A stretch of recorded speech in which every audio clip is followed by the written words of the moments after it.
Once my 3D design is laid onto the tiles, painful cuts have to be made. Oh my gosh, I worked so hard on this, and now I'm slicing into it. Terrifying. Simply terrifying. You're sawing through something that felt perfect just a few moments ago. You are visualizing into the future what you want this to look like, once you have adhesive and grout. Uniform, but not stiff.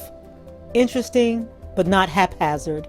Deliberate, but not predictable. With each tile, I think of the things around me that matter. Life. Passionate. Difficult. Frustrating. Wonderfully worth it.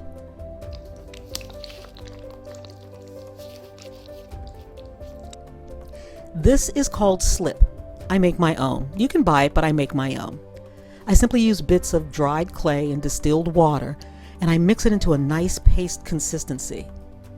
Before attaching my 3D elements, I score the surface of the tile and then the underbelly of the sculpted element, and then I join the two so they become seamless.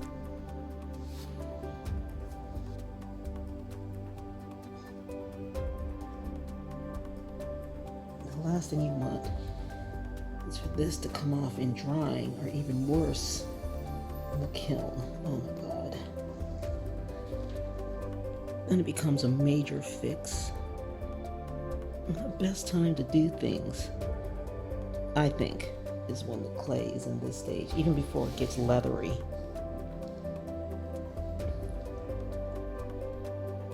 I think this is the easiest time to do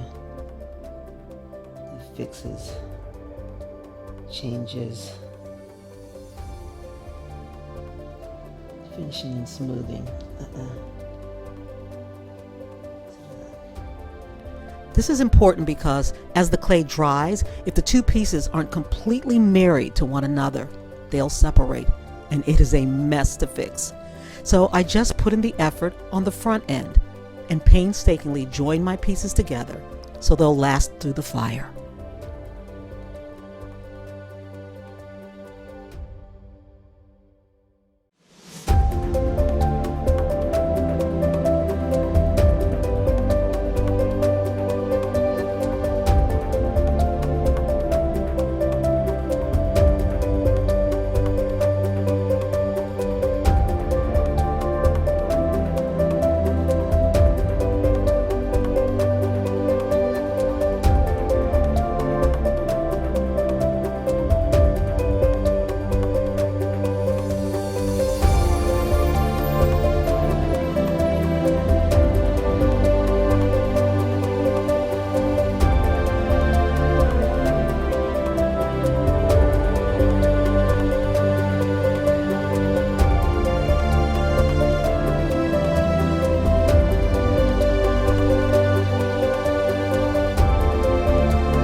I like to paint clay because I can create textures. It's just like paint, except that I'm actually painting on layers of clay.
Once I have the tiles made and laid out on my board, I would mark them so that I can find them after they're fired in the kiln.